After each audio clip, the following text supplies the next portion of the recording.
Wonderful Wizard of Oz by L. Frank Baum. Read by the Henry Public Library.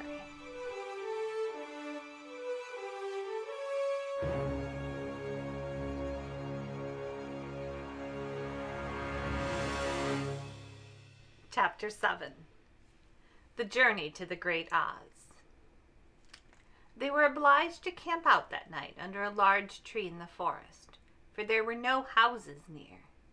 The tree made a good thick covering to protect them from the dew, and the Tin Woodman chopped a great pile of wood with his axe, and Dorothy built a splendid fire that warmed her and made her feel less lonely. She and Toto ate the last of their bread, and now she did not know what they would do for breakfast. "If you wish," said the lion, "I will go into the forest and kill a deer for you. You can roast it by the fire, since your tastes are so peculiar that you prefer cooked food, and then you will have a very good breakfast." "Oh, please don't," begged the Tin Woodman. "I should certainly weep if you killed a poor deer, and then my jaw would rust again." But the lion went away into the forest and found his own supper, and no one ever knew what it was, for he didn't mention it. And the Scarecrow found a tree full of nuts and filled Dorothy's basket with them, so that she would not be hungry for a long time. She thought this was very kind and thoughtful of the Scarecrow, but she laughed heartily at the awkward way in which the poor creature picked up the nuts. His padded hands were so clumsy, and the nuts were so small, that he dropped almost as many as he put in the basket. But the Scarecrow didn't mind how long it took him to fill the basket, for it enabled him to keep away from the fire, as he feared a spark might get into his straw and burn him up. So he kept a good distance away from the flames, and only came near to cover Dorothy with dry leaves when she lay down to sleep. These kept her very snug and warm, and she slept soundly until morning. When it was daylight, the girl bathed her face in a little rippling brook, and soon after they all started toward the Emerald City. This was to be an eventful day for the travelers. They had hardly been walking an hour when they saw before them a great ditch that crossed the road and divided the forest as far as they could see on either side. It was a very wide ditch, and when they crept up to the edge and looked into it, they could see it was also very deep, and there were many jagged rocks at the bottom. The sides were so steep that none of them could climb down, and for a moment it seemed that their journey must end.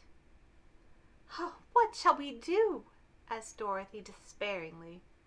"I haven't the faintest idea," said the Tin Woodman, and the lion shook his shaggy mane and looked thoughtful. But the Scarecrow said, "We cannot fly, that is certain. Neither can we climb down into this great ditch. Therefore, if we cannot jump over it, we must stop where we are." "I think I could jump over it," said the Cowardly Lion, after measuring the distance carefully in his mind. "Then we are all right," answered the Scarecrow, "for you can carry us all over on your back, one at a time." "Well, I'll try it," said the lion. "Who will go first?" "I will," declared the Scarecrow, "for if you found that you could not jump over the gulf, Dorothy would be killed, or the Tin Woodman badly dented on the rocks below. But if I am on your back, it will not matter so much, for the fall would not hurt me at all." "I'm terribly afraid of falling myself," said the Cowardly Lion, "but I suppose there is nothing to do but try it. So get on my back, and we will make the attempt." The Scarecrow sat upon the lion's back, and the big beast walked to the edge of the gulf and crouched down. "Why don't you run and jump?" asked the Scarecrow. "Because that isn't the way that we lions do these things," he replied. Then giving a great spring, he shot through the air and landed safely on the other side. They were all greatly pleased to see how easily he did it, and after the Scarecrow had got down from his back, The lion sprang across the ditch again. Dorothy thought she would go next, so she took Toto in her arms and climbed on the lion's back, holding tightly to his mane with one hand. The next moment it seemed as if she were flying through the air, and then before she had time to think about it, she was safe on the other side.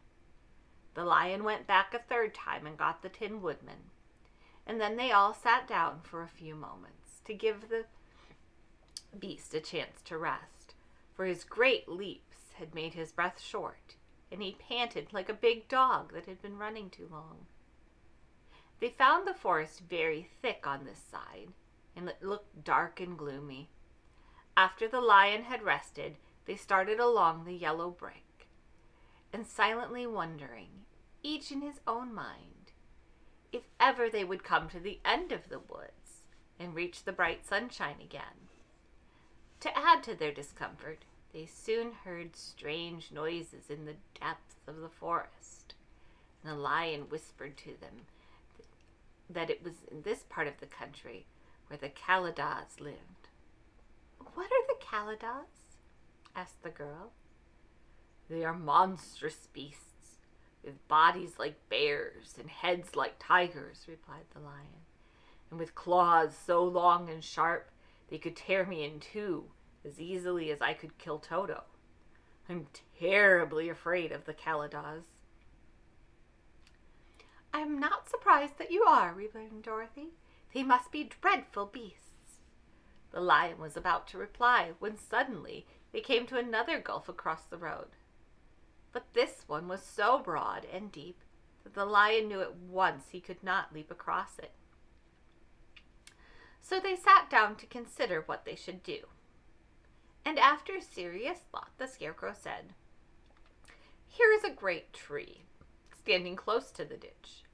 If the Tin Woodman can chop it down so that it will fall to the other side, we can walk across it easily." "That is a first-rate idea," said the lion. "One would almost suspect you had brains in your head instead of straw." The woodman set to work at once, and so sharp was his axe that the tree was soon chopped nearly through. Then the lion put his strong front legs against the tree and pushed with all his might, and slowly the big tree tipped and fell with a crash across the ditch, with its top branches on the other side. They had just started to cross this queer bridge when a sharp growl made them all look up, and to their horror they saw running toward them two great beasts with bodies like bears and heads like tigers. "They are the MacLeods," said the cowardly lion, beginning to tremble. "Quick," said the Scarecrow, "let us cross over." So Dorothy went first, holding Toto in her arms. The Tin Woodman followed, and the Scarecrow came next.